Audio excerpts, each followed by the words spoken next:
got a big presentation to get through, so I'm going to start now. Hello, my name is Ruth Kapelis. I'm the National Content and Media Relations Manager here at JDRF. And on behalf of the entire staff, I'd like to welcome you to our Let's Talk T1D educational series. We're really excited tonight to present you with more information on financial planning and the rules around the disability tax credit and a brief overview of the registered disability savings plan. Our speaker, Rosalie, will have around 45 minutes for her discussion, and then we will open up the session to your questions. If this is your first time joining us tonight, welcome. JDRF is a global leader in working towards an end to type 1 diabetes through both research, funding, and advocacy. JDRF also supports people and families in the T1D community from the time of diagnosis by helping those living with T1D to have better, healthier, and safer lives while we work to find a cure. I'd also just like to ask again if you could mute yourself when you're joining us, because I can hear I'm getting some background noise. I think someone's close to me. Okay, I think that's better. Thank you. And before we get started, I would just like to acknowledge that as visitors on this land, we respectfully acknowledge that the JDRF Canada National Support Office is located on the traditional lands of the Mississaugas of the Credit, the Anishinaabe, the Chippewa, the Haudenosaunee, and the Wendat people. I'd just like to tell you a little bit more about the education series that offers information on a new topic around every other month.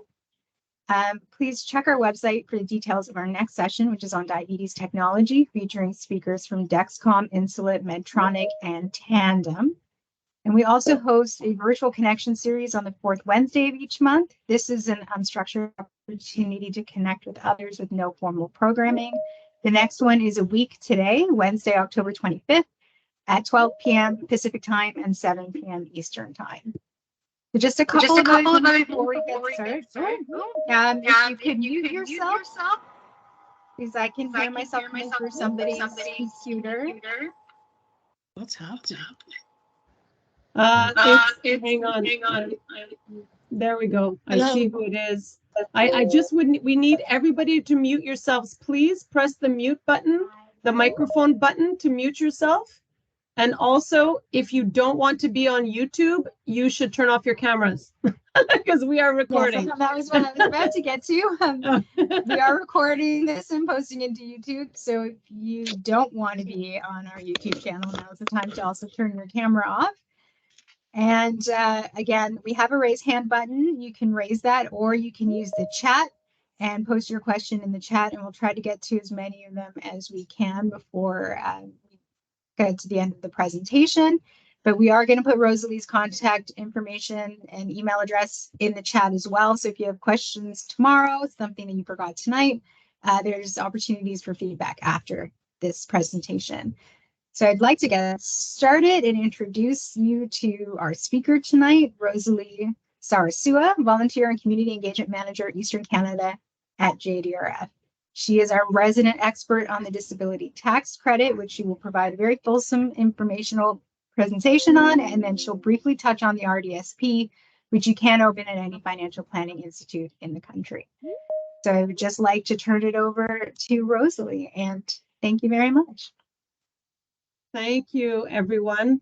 I'm going to slow it down a little bit. I just did this same presentation in French just 2 minutes ago. We just got off the French presentation, so now I'm running again in English. We have a bit more time in English for questions. We can go over our time a little bit if there are a lot of questions, but Ruth will be putting, we did have quite a few questions in French, but Ruth will be putting the information, my email address in the chat. So please, Anna will go in a follow-up email.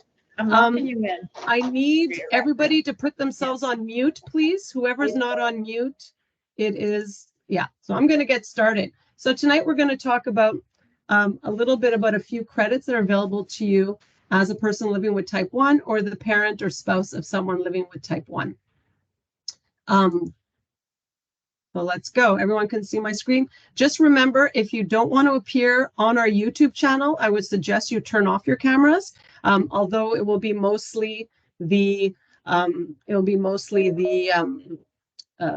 presentation, but people that are shown on YouTube, just to let you know, you could turn off your camera. So tonight we're going to cover a few topics, just a quick overview of the tax credit for medical expenses, the disability tax credit, which we'll go into quite some detail, and I'm going to do an overview of the registered disability savings plan. Just a little background. For the registered disability savings plan, I'm just going to give a quick overview. I am no longer a financial planner. I used to be one, but I'm no longer a financial planner, but that is something you can discuss with your financial planner or at the approved institutions. It is something, the registered disability savings plan is something, just to let everybody know, that is useful for anybody under the age of 49. If you're over 49, it is no longer useful to you. But the disability tax credit sure could be, but the RDSP is not. So that is something for you to know. And we're going to look at those three topics. This is a passion project of mine. Since I started JDRF 5 years ago, it has been always, the disability tax credit has been a thorn in the side of people living with diabetes in the government of Canada for a while. So I developed this presentation to help people learn about it and to help people get it. So we have a lot of good news on that front. So we'll get right into it. So I'll just talk quickly about the tax credit for medical expenses. This is a non-refundable credit. When it's non-refundable credit, it means that it just reduces the income tax that you owe. It's not something that will give you more tax, that will give you more money back. It just reduces what you owe. So if you paid for healthcare expenses, you may be able to claim them as eligible medical expenses on your income tax and benefit returns.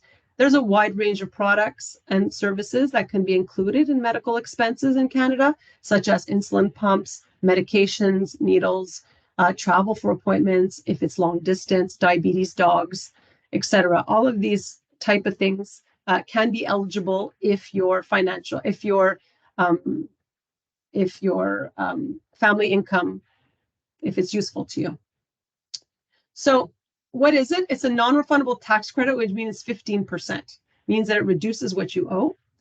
You need the receipts. You don't need to send the receipts to the government, but you need to keep the receipts. Just like all other documents that you do for taxes, they need to be saved for 7 years. Medical receipts the same way, if you're going to use them.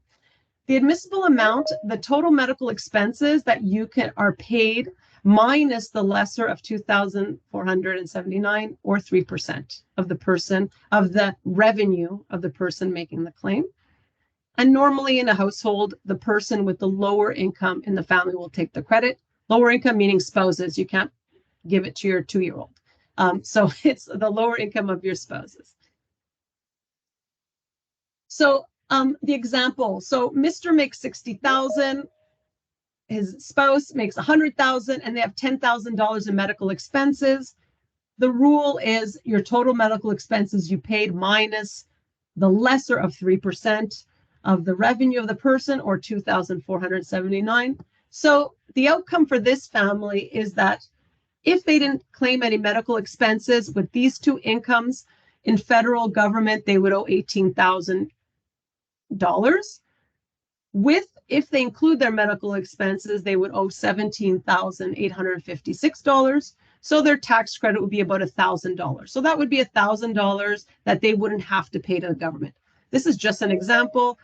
Every person has to look at their own revenue, family income, and see what their tax professional, or if you use a software, what TurboTax recommends. Because usually TurboTax, it goes really easy and really fast. So what's the disability tax credit?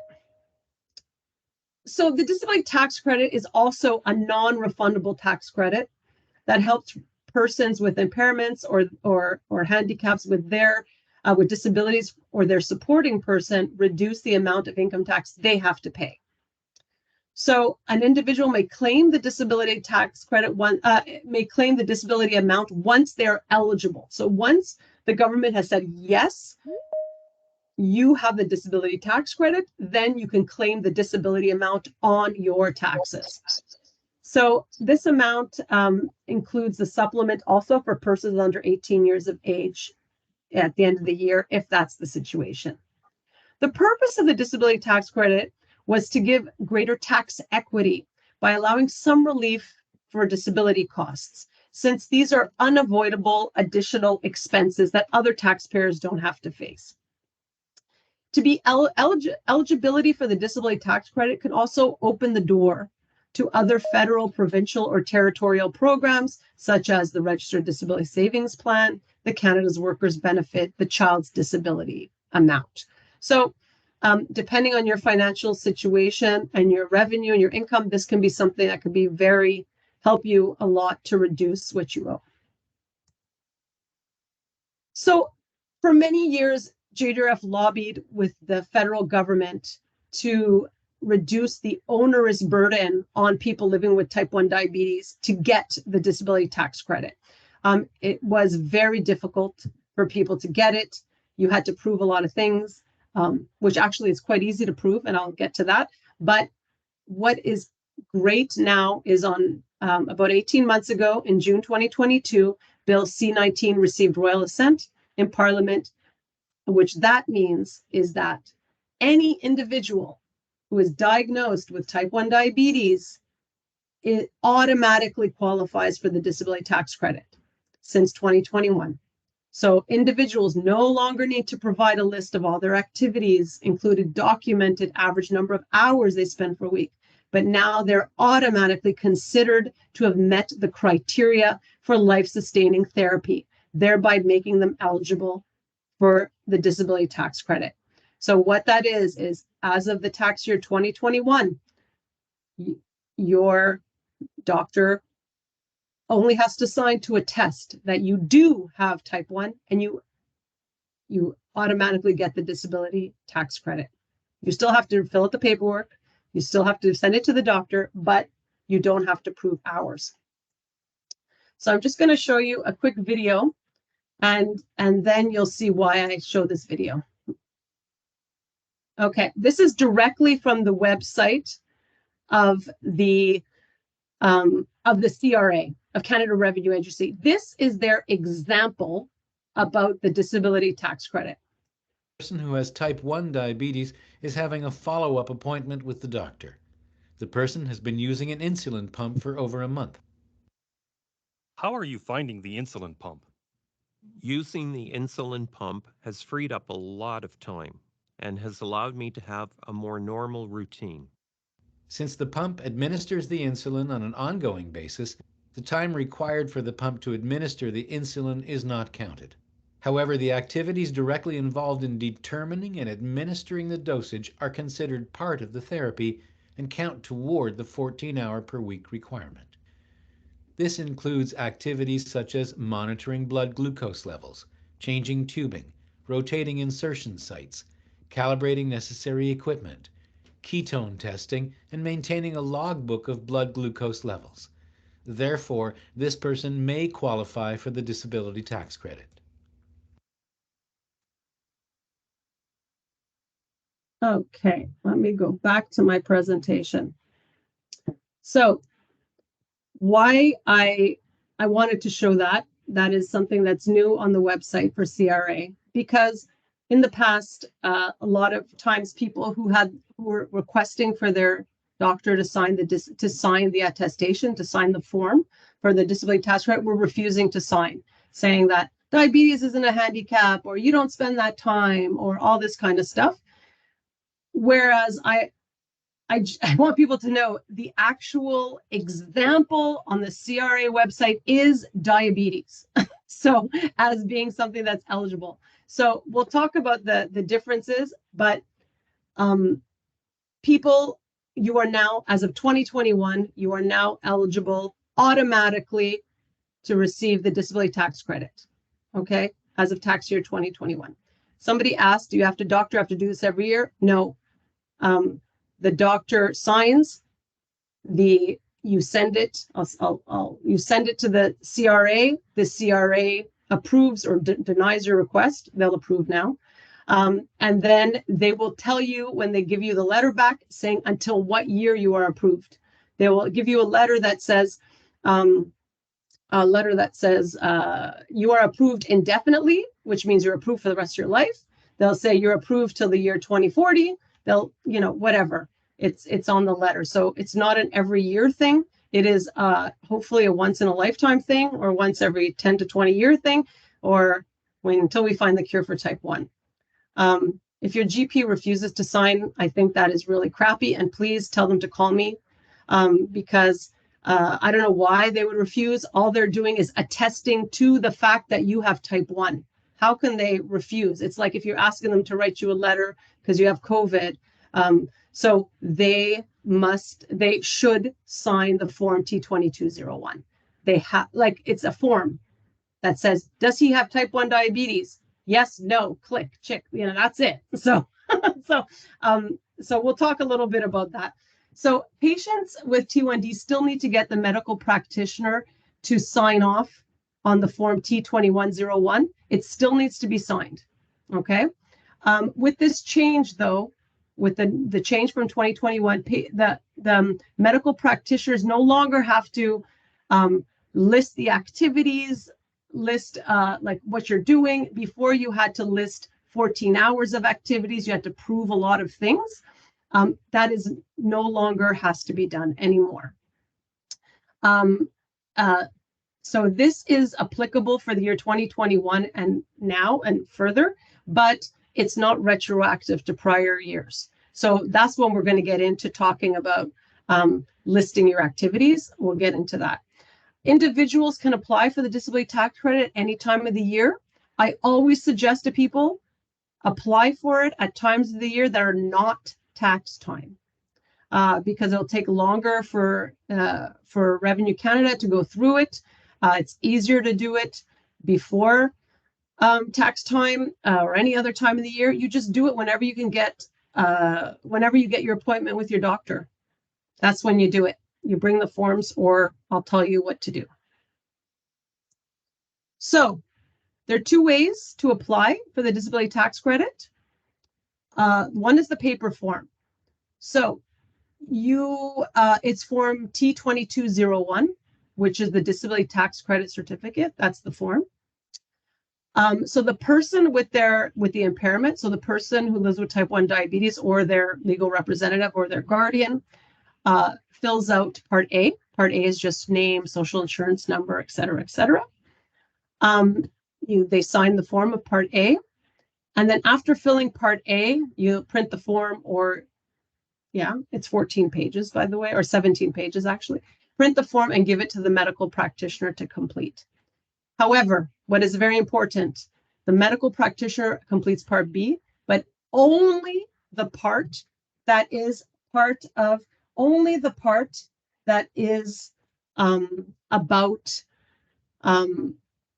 life-sustaining therapy. So only the last part of the form does your medical practitioner fill out. Only the last part. You don't fill out all the other parts of the form or anything like that. It's just the last part that pertains to diabetes, which is life-sustaining therapy.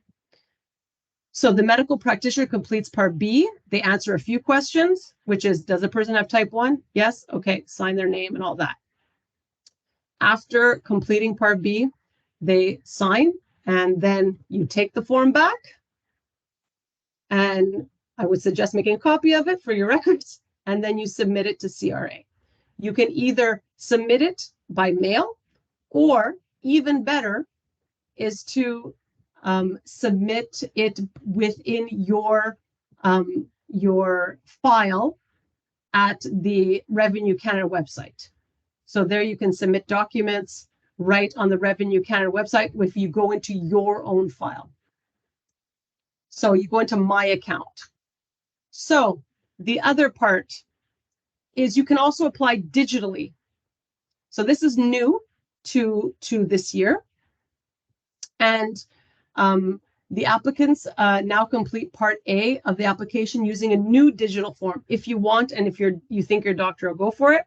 So you sign into My Account, which is on the CRA website, where you have all your documents, all your stuff, everything you do is on your account. You scroll down to Benefits and Credits, you select Benefits and Credits, and then you select Apply for the DTC, and you open the digital form. Then you fill out what they ask. At the end of step 1, you'll get a reference number. you have to write that reference number down, and you will bring that reference number to your medical practitioner, and then your medical practitioner will online do Part B. To complete Part B, the medical practitioner will open up the application, which is called Digital Application for Medical Practitioners, and they click that open. Then they'll add your reference number, and then they'll add in their signatures and all their numbers and all that stuff. And then it gets directly sent to the CRA immediately. You cannot fill in the doctor's thing. That's fraud. It does have to be the doctor. They do need to put in their number. So it's definitely has to be done, not by you. Please don't commit fraud. So it is that the medical practitioner definitely has to sign. Okay, so that it makes it way easier now that you can do it this way if your doctor, your GP, or your endocrinologist is comfortable doing it this way. And many have been, because this digital application for medical practitioners has existed in the past. And I know endocrinologists, I'm here in Montreal now, quite a few who use this regularly for their patients. So now the tricky wicket. When someone turns 18, well, there's a quick question that I can answer for Nardel Jean-Louis. So the person who is 18, you have to look at if the person already has the disability tax credit when they're a child, they have it, it's in their name. The parent is claiming it, but the child has it. You will have to go back to look at the form that the government sent you with the expiry date of the disability tax credit of that child. So that's where you have to look. It will be in your child's account in the CRA if they work part-time or whatever, but you will have to look at, or in your account, if you're looking at benefits and credits, it should be there what the expiry date was on the disability tax credit. In the past, they did traditionally used to expire it at 18, and then the child would apply for it, or the young adult now applies for it when they're 18 again, goes through the whole thing, but now they're automatically accepted. They just ask the doctor to sign. But it really depends on your case. You must look at what you received from the government with the end date of that credit, okay? Because they usually put an end date on it. So if you want to apply for the years before 2021, so let's say you've been type 1 for 20 years, you've never applied for the disability tax credit because it's always been a hassle, you didn't know you had access to it, you don't know what. So you can automatically get 21 and 22. Boom, that's done, signed. But let's say you want to go the other 8 years back, because you can only go 10 years back. So let's say 9 years back. Then we do not fit the criteria of just signing off on it. You have to go back to the old criteria, which is the therapy is needed to support a vital function, which is yes. Insulin therapy, all type 1 diabetics have insulin therapy, so yes. The therapy is needed at least 3 times a week. We know it's more like 3 to 14 times a day, but for an average of 14. So type 1 diabetics definitely fit this criteria to get it. It should have always been a no-brainer, no matter if you use MDI, if you use a pump, if you still do finger pricks, if you use a CGM or an FGM, you will always get to 14 hours. So what counts in the 14 hours? What will you have to write down? What are you going to have to tell the government that you do? So what does count is checking blood glucose levels counts, preparing and administering insulin, changing pump sites, calibrating the equipment, keeping a log book or a digital log, uploading the data to your app. Time spent by another person to perform the therapy of the child. For example, if you are a parent who's helping a child and you're waking up 2 a.m. to check their blood glucose level, well, it's the 10 minutes that it took for you to wake up and the 10 minutes that your child is awake, that makes 20 minutes. So for children, it's quite easy. Usually doctors sign off on it quite easily. We've had more problems in the past with adults getting it signed, but it's important. So, but you can. So what does not count in the 14 hours? such as the time it takes to deliver it. Like you can't count every time you're bolusing with a pump. No, that doesn't count. But you can't count activities related to dietary restrictions. You can't count, your carb counting is not counted. Exercise is not counted. Travel time is not counted. Buying medication, recuperate, all that stuff is not counted. However, it's easy to get to the 14 hours. Okay, it's so, Laurel, you asked a question. Your daughter's diagnosed last year. Just go for it from, you want to go for it from 2022 right away. So you get the full year. So just apply now. And from 2020, from the diagnosis date, and you can ask for them to go retroactively. So just go for it. It's super easy. So, so let's go to life sustained. Let's keep going. So tips for filling out the form. I'll get your question, Lindsay, in 1 second, but now I have created some forms to help people out with this. If you want to email me, I would be happy to send them to you. It is some tricks and tips, not to be copied, but it's just a basic chart for things to think about for your 14 hours and how to get to your 14 hours. But you have to, I just wrote like examples, but you have to write in your own life in that. It takes time. The examples I have are 4 pages long. If you want to go for 10 years previous, it's well worth it, depending on your revenue and family situation. Absolutely can be well worth it if you want to go. But it does take some work on your part to really write down everything you do every day for your 14 hours. So the tips for filling out the form, if you're going to try for before 2021, fill out as much as you can of the form yourself. Bring to your doctor showing all the 14 hours per week that you do. Bring it to them and have them sign off on it. Most, I've heard from many doctors, they will happily sign the forms if you take care of your diabetes. Some people use it kind of like a carrot and saying, oh, you're not taking care of yourself well these days, but you know, if you do take care of yourself, next time you come, I can help you sign the forms. So, because I know, doctors have told me that if somebody isn't managing their diabetes well, they're not taking more than 14 hours. But if they are managing their diabetes well, it takes well more than 14 hours a week to manage. We all know it's 24/7, but these little steps. You want to make sure the doctor writes the condition is permanent. Although we hope at JDRF that it won't be, but you want to write it down for now.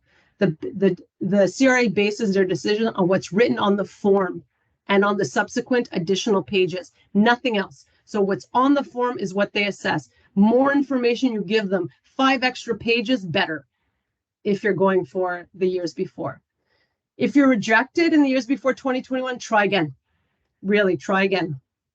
It is good. So somebody asked in the chat real quick, I'll get to that. You've never applied for a disability tax credit, so that's okay. Even if you're a student, well, in the next phase, when I talk about the registered disability savings plan, that's when it could come in use to have the disability tax credit, because you need it in order to get the disability savings plan. And even with a student earning a small amount of money, you can potentially get some of the disability tax credit onto your taxes. So I would suggest to get it, to get it for almost all cases, especially if in your case 2019. So then I guess you haven't been getting all of the disability advantages per month if you didn't have the disability tax credit, because with the disability tax credit you also get monthly supplements that you don't get if you don't have the disability tax credit. So, but that's not retroactive. Okay, somebody has their hand up. You want to ask a question?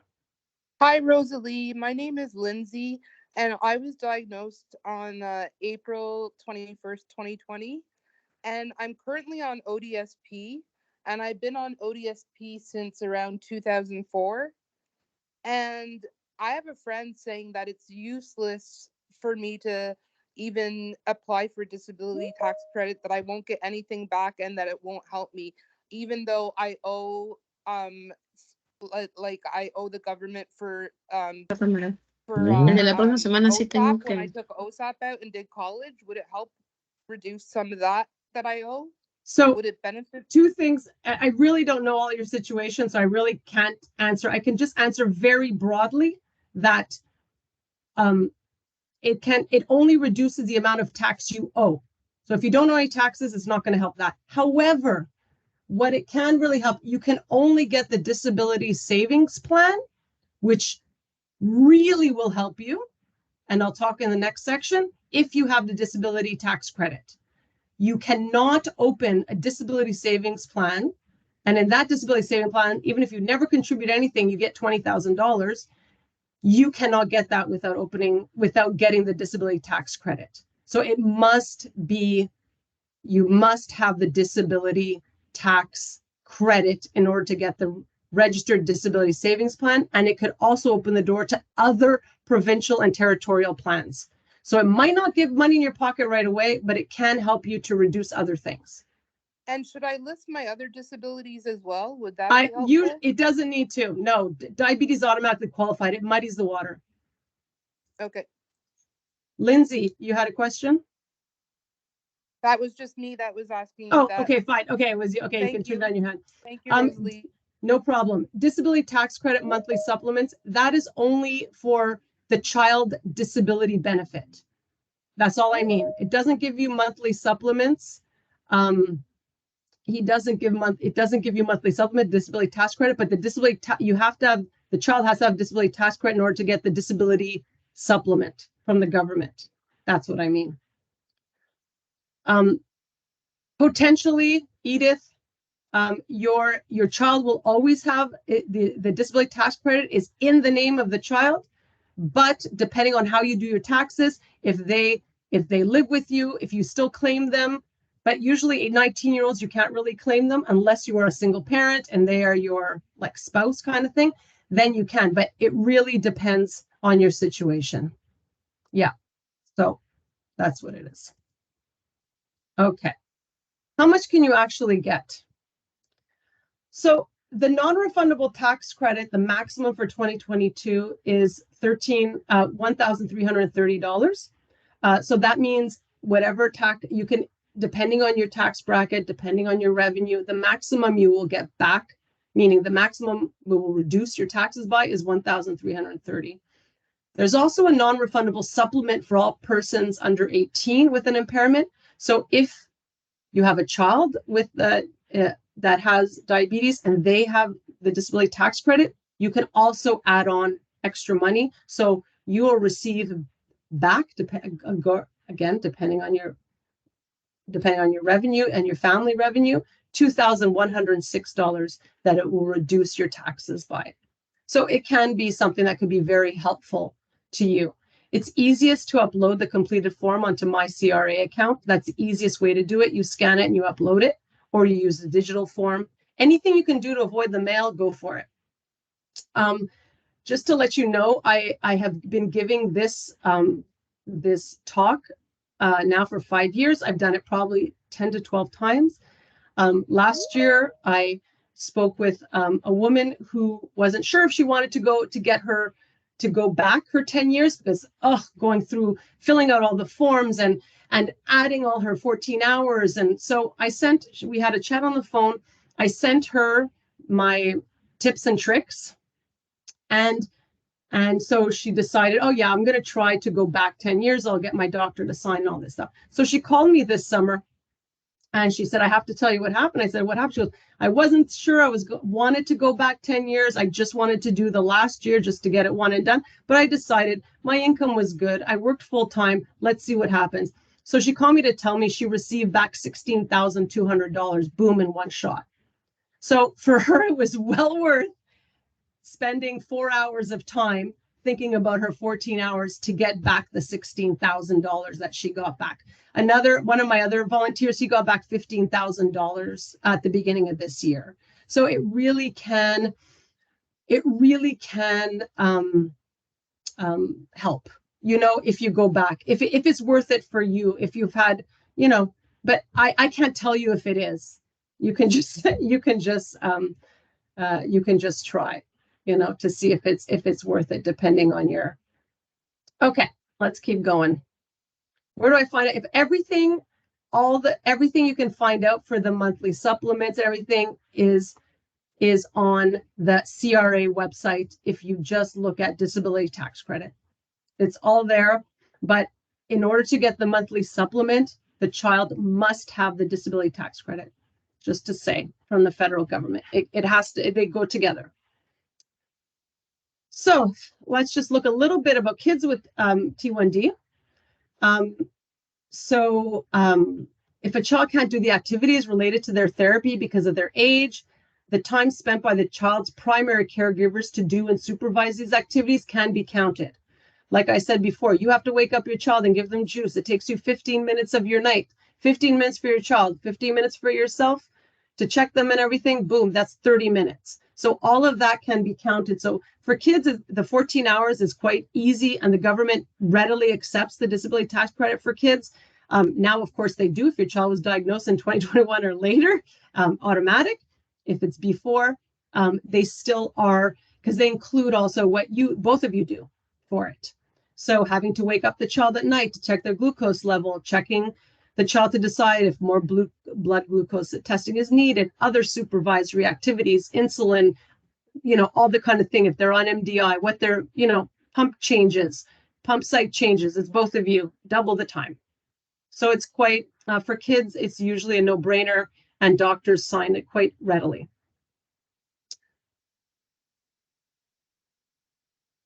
Okay, child disability benefit. So it's a tax-free monthly payment made to families who get this. So this is a monthly. This is what happens if you haven't had the disability tax credit for your kids, and you never applied for it, and your child was diagnosed before they were 18, and they're still within the 10-year gap. Maybe it's totally worth going for it, because you'll also get all this stuff back. The child disability benefit is a tax-free monthly payment. So this is a monthly payment that you get.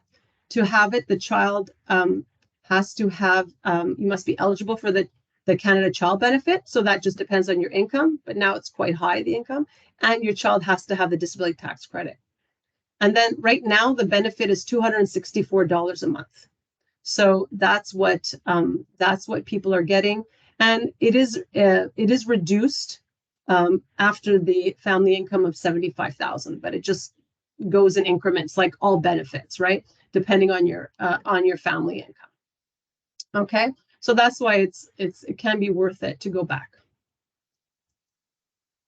All right, so now we're going to talk about the famous RDSP, the cut and dry.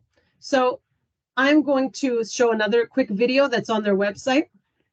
But like I said, the RDSP only makes sense if you are under the age of 49. Anything after it doesn't help anything. So this is for all of those who are, well, 48 years and younger. Okay, I'm going to start this video. Do you have a disability? Do you have a child with a disability? Then you should know about the Registered Disability Savings Plan, or RDSP. It's a federal government program that helps Canadians with disabilities and their families to save for the future.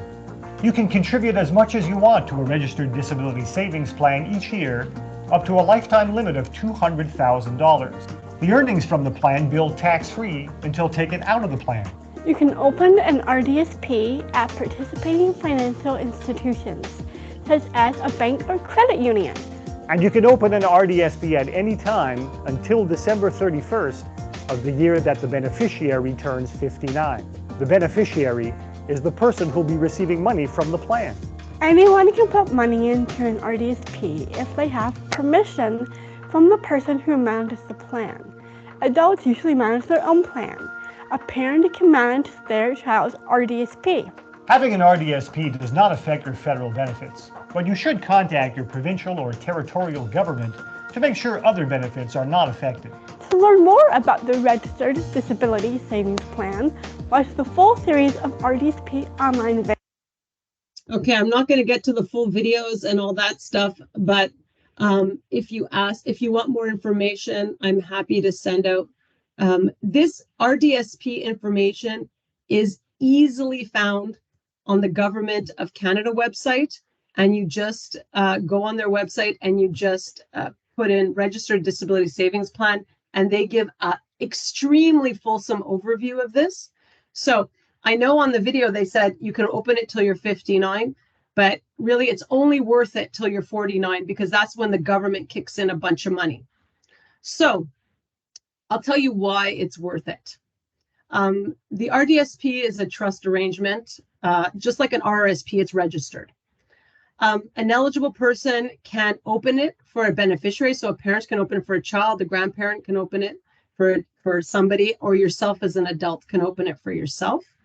You can contribute a maximum of $200,000 until you turn 59. However, all the governments, what they kick in ends at age 49.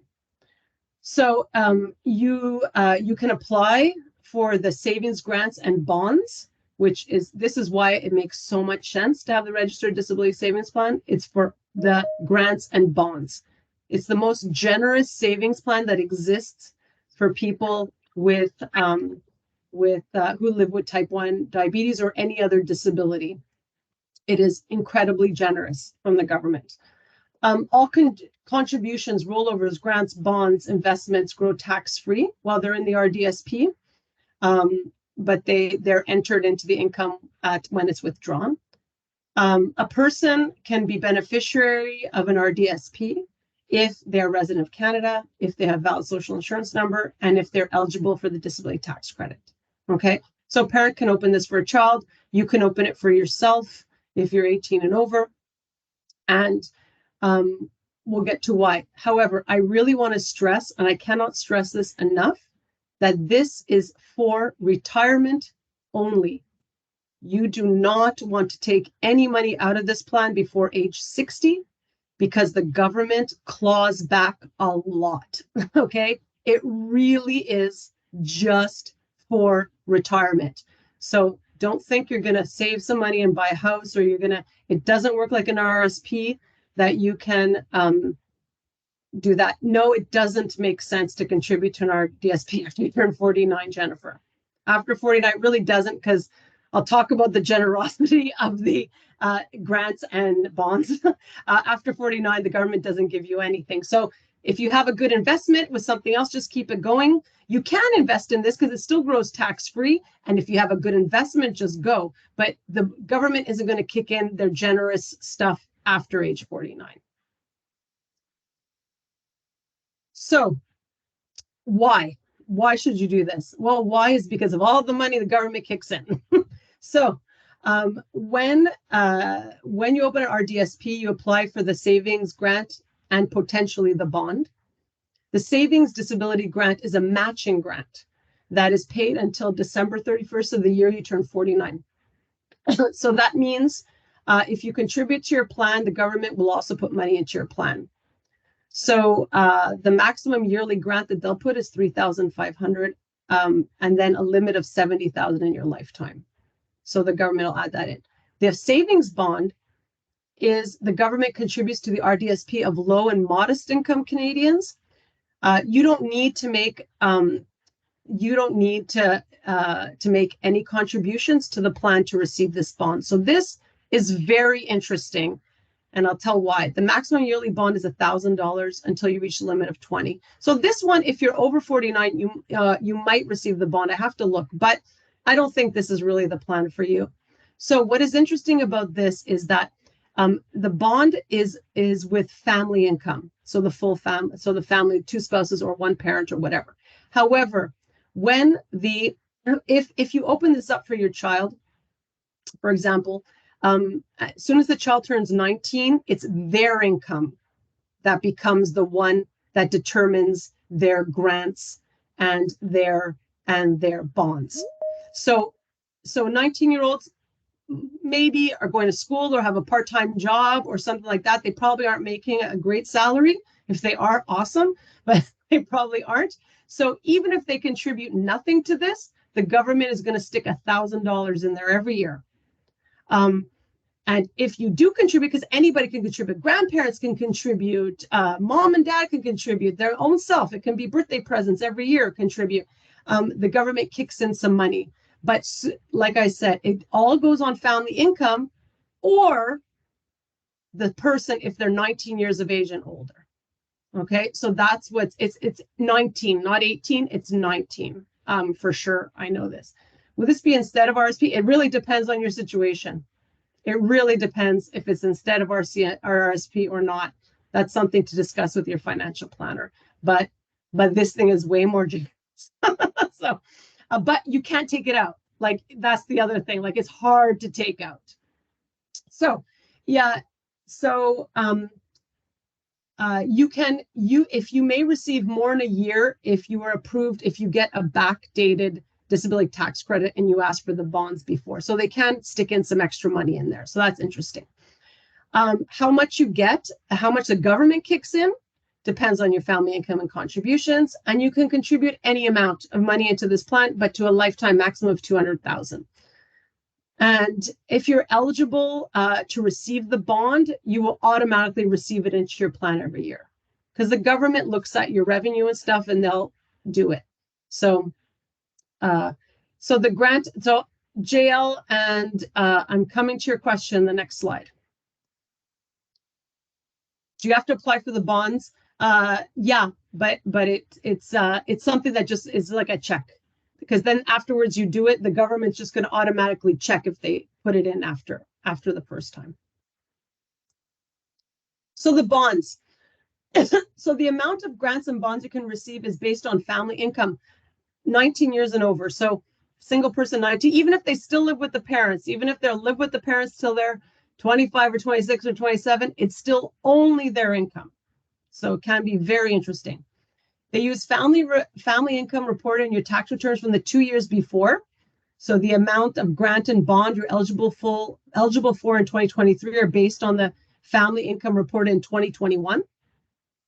Family income is based on the parents or guardians if the RDSP holder is under 18, and if 19 or over, based on their own income, of course, unless they have a spouse or all that stuff. The bond amount only depends on family income. You don't need to make any contributions to get the bond. So it just depends on the family income. The maximum bond is paid of the income is below or equal to $34,000. So if the family income or the individual's income, so I'll say family income, we all understand now, 19 years of age or older, the government will automatically put in $1,000 into your RDSP.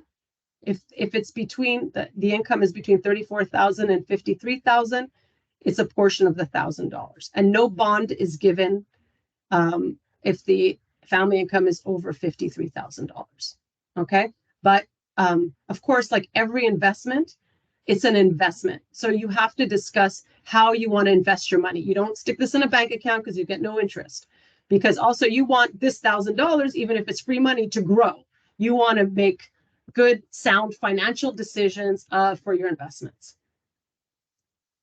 The grants. So this one is super fun too. So to get the maximum amount of your grant, you need to contribute $1,500 in the year. Okay. You can do that per month. You can do however you want to do it, just like you do an RSP contribution, you know, $100 or $125 a month. You could receive up to $3,500 in a matching grant, or you could receive up to $1,000 in the bond. You can also receive carry forward amounts if you do it late. So if your income, is less than or equal to $106,000 family income, or 19 and over, if you contribute up to $500, the government will deposit $3 for every one that you contribute. If you contribute up to $1,000 more in the plan, the government will deposit $2 for every dollar you contribute. There is nothing this generous. that exist. And then to get the maximum amount of grant you're eligible for, you should contribute $1,500 a year, because then you're going to get $3,500. So you put in $1,500, they'll put in $3,500. Together it's $5,000, although you only put $1,500.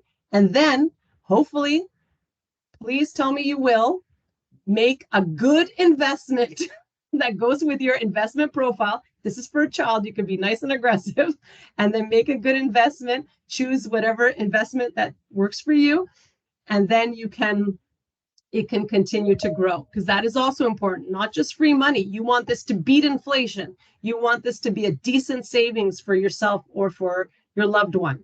So you don't just think that it's the free money. You must also think about the investment and your risk assessment, your portfolio, all that stuff. So here's some good examples that'll just show you, put it into perspective. So Marty has a family income of $40,000, and they contribute $50 in the year to their plan. The government will give Marty a grant of $150, because it's 3 times 50. It's under 500, so they'll 3 times it. Geneviève has a family income of $60,000 and contribute $1,200 to the plan.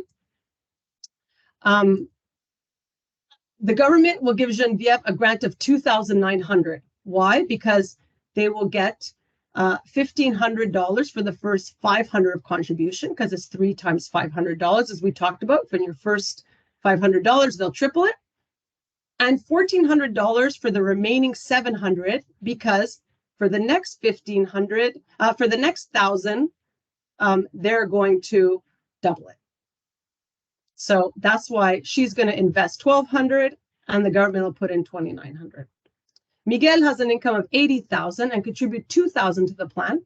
The government will give Miguel a grant of $3,500, because that's the maximum. Since Miguel contributed more than $1,500, they won't get the matching grant for the last $500. So if you're just thinking about matching grant, then $1,500 a year is the sweet spot, because that's when they're giving the $1,500. Anything over $1,500, they'll still give you the $3,500, but not more than that. So, Rick, here's the answer to your question. If you make more than 106K, they'll match you 1-to-1 at that point. So, yeah, up to $1,000. So if you contribute up to $1,000 each year to the RDSP, the government will give you $1 for every $1. So they'll double it, which is also very, very interesting. Excuse me. I don't know what year the RDSP started. Yes, that doubling is regardless of the income level. Anything over $106,000, yes. There's no max on that side. They haven't maxed that out yet. But hopefully if you make $3 million a year, you can save anyways. But so if you contribute $400, the government put in $400. If you contribute $1,500, the government put in $1,000. So that's why this is very, very interesting. That's why in many cases, this is what's worth getting the disability tax credit, is even if you can't get tax benefits from your disability tax credit right away or anything like that, because your kid is 19 or 20, well, it's well worth it to get this, because then you can open it up. Okay. How many years can you carry forward? You can usually carry forward from when it started, a couple of years. Please look it up on the website. I don't have all the information. I'm just giving I'm not, like I said, I'm not a financial planner anymore, so I don't have a license to answer your question like that. But please look on the CRA website for the disability for the RDSP, and it'll be able to answer that question. Or when you go to see your financial planner, then when you open this with the financial planner, ask. Not necessarily. If your child is 15, should I wait until 19? Not necessarily, because you know what? Markets, like everything, if you've ever known anything about finance, time is on your side typically. It depends on your risk level.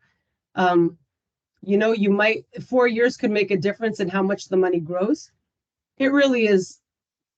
I mean, so many factors. I don't. It's hard for me to answer that.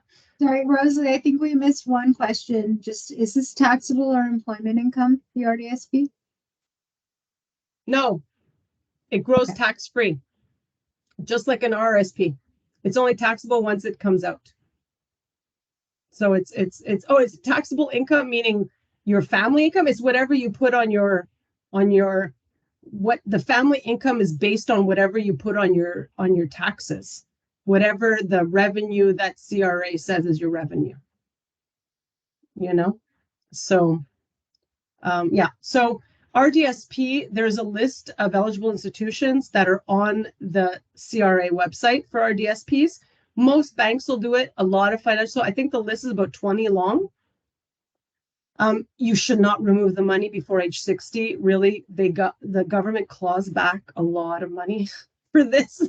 So I would say don't. You know, it really is for savings for retirement. And you can only get grants and bonds until age 49, so it's not really worth opening it afterwards. So that's all. No, it's not tax deductible like an RSP, because they can't make tax deductible and then triple your money. You know, tax deductible, when they make it tax deductible, all Canadians pay, right? All Canadians, we pay in our taxes, all Canadians pay. So they are trying to do it that they are making it generous on the inside of the plan. So it's generous. No, once it gets set up, it's owned. If a parent, okay, so I'm done with this. So I'll answer some of the questions that are here. So I did answer some. The amount you contribute is not tax deductible because they give you 3 to 1 in some cases. So that's where the generosity comes from the government or from the Canadian taxpayer. That is the government.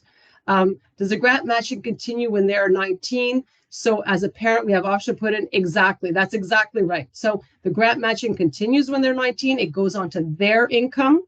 It's their income. So it is, even if you're anybody, like I said, can contribute to this. So to the maximum. So if your child is 19 and you can still be the plan holder, usually it gets transferred to the child as the plan holder.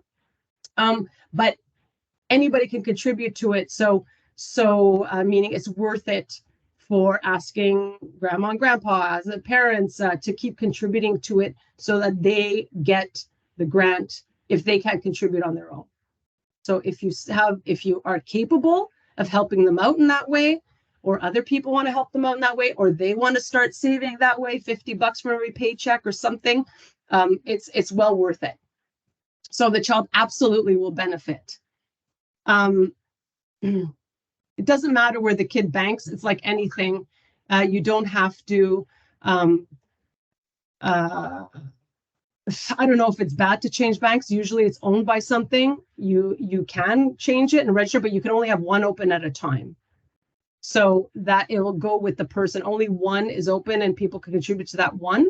But another institution, they always take stuff from people. So I'm sure it's fine. You are eligible for the yearly grant until age 49. Yes. There's not, it's until the maximum of 70,000 or until age 49, whichever comes first. And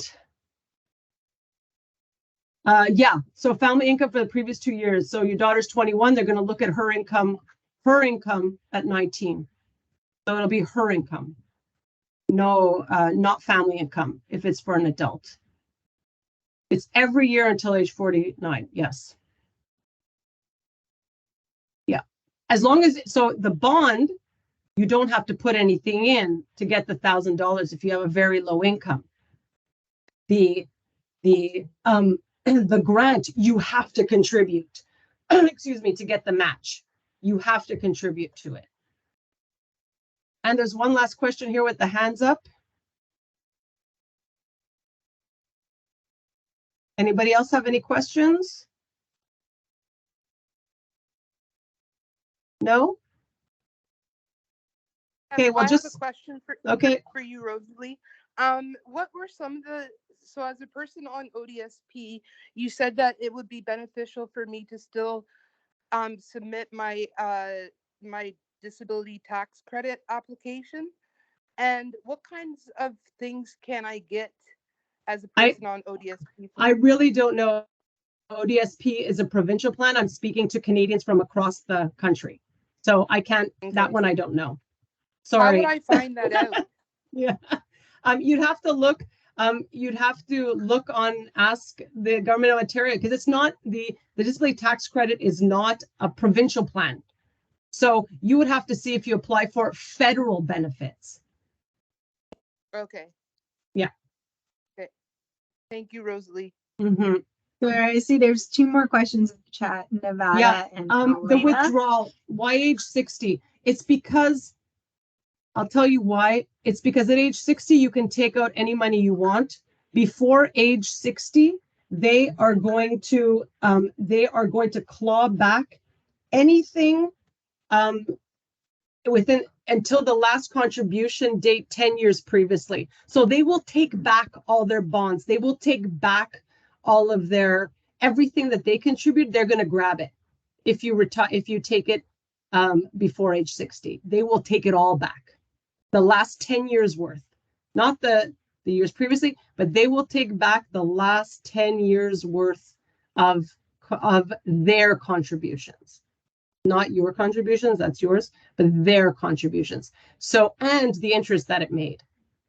So that's why you don't want to touch this. And there are some very, very, very specific circumstances that it can be withdrawn, but really look it up on the website, meaning imminent death, then it can be taken out for certain circumstances, but imminent or extreme medical emergency that will cause imminent death in the next X amount of years. Like there's a criteria, but they really claw everything back. I was going to say, oh, sorry, Rosalie. I was just going to ask if Elena and Nevada, because they both still have their hands up, if they did have questions still. Yeah, I have a question. Hi, my name is Nevada. My son was just recently diagnosed with type 1. He is autistic, so I already do receive the disability tax credit and the monthly benefit. I'm wondering if it's better at this point to just leave him on the autism tax credit or to switch him over to the diabetes credit. They won't give you anything different if you already I know they won't give anything different. My thought was that I have to send something in every 5 years for him right now. So exactly. So what I would suggest, perhaps when it's due next time, send it in for diabetes, because it most likely will be lifetime after that. Okay, so I don't need to rush on it. I have a couple of years then. Yeah, wait till it's going and then take it to the endo and do it for diabetes at that point. Because because they'll give it usually these days. I've been here. It's been indeterminate, meaning for life, and then you just don't have to go through it. Okay, that's great. Thank you so much. No problem.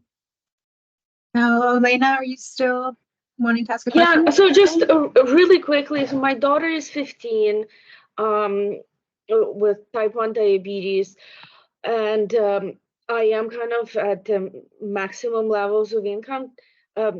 I can't figure out, does it make sense for me to start contributing right now? Like, that I only will get 1,000 per year and no bond money, or should I just wait until she's 19 and kind of have it all in her name? So it is going to be in her name now, meaning it's hers, it belongs to her in our DSP. However, it depends. So that's what I answered before a little bit. So money grows by year. So, you can do calculations online quickly. If I invest $1,000 at age 15 and get 4% or 5% versus starting it at age 19 and get 4%, how much will I have at 60? You can do that quick calculation online and see if it's worth it, because now you'll still get 1-to-1. Right? You're still going to get double your money. Yeah.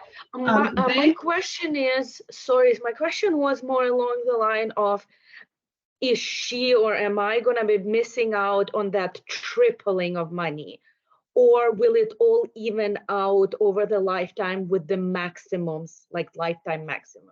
I don't know. It depends on what your investment is. It depends on if the market goes up or down in the next 4 years and it only starts going up at 19. Like there's so many things. No, what I mean, like the amount when they double or triple versus right now I'm just getting 1-to-1.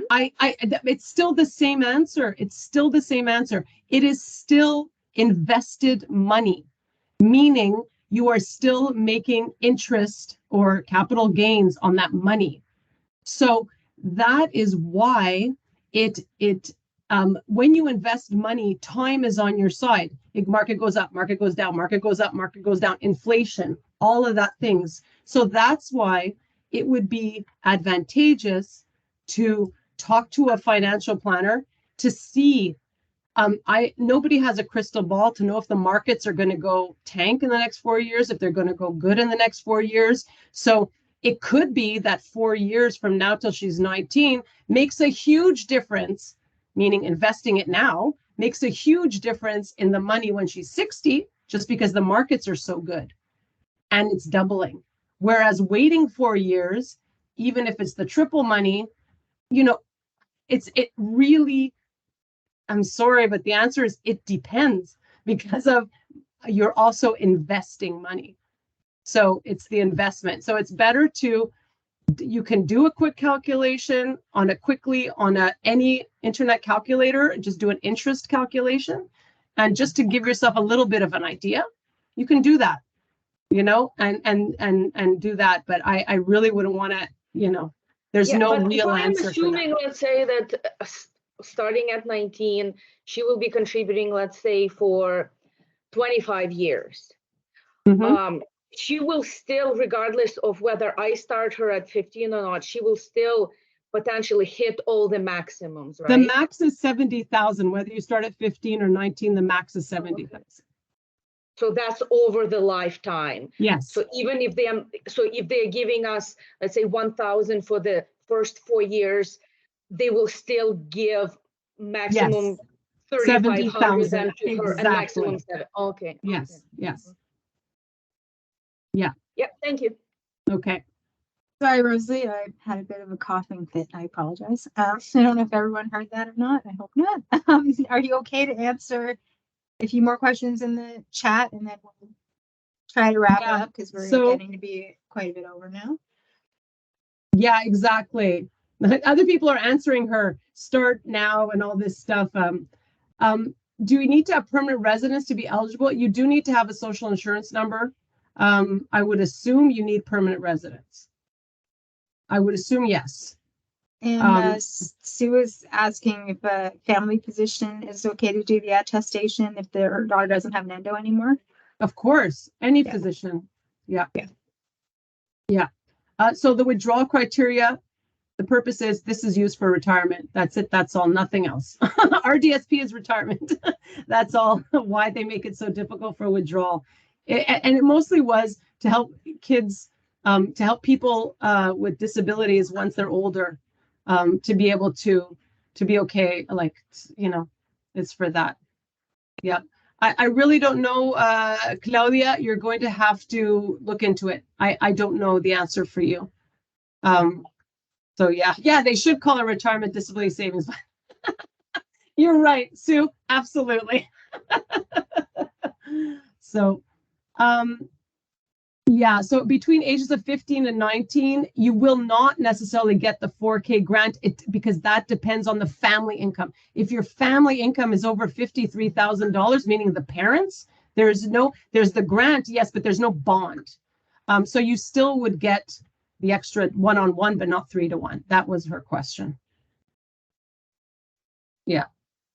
And Lindsay, your hand is still up. Did you have another question, or did it just not come down before? No, yes, I do have another question.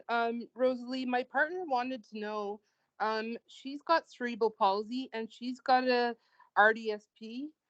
And she wanted to know if she were ever in an accident where she required more care than she gets now, like more PSW care, would they allow her to take that money out, some of her disability tax credit money out without touching any of the money that, touching any of the money for the previous 10 years? I don't know the answer to that question. I'm not an expert on all of that, so she'd have to talk with her. You could look it up on the website of the RDSP. They have very fulsome explanations of the criteria for taking it out. Okay, thank you.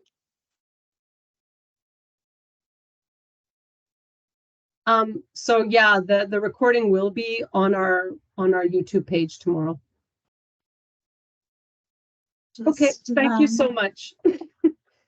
Just gonna also tell Randy the form is you can find it on our website. I also linked it up in the chat, so if you scroll up to the chat, you'll be able to find the form for the DTC.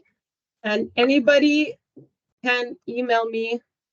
I know Ruth in the follow-up email will have my email address on there, but usually after this event, I'm bombarded with lots of emails, and I'm happy to send you my tips and tricks.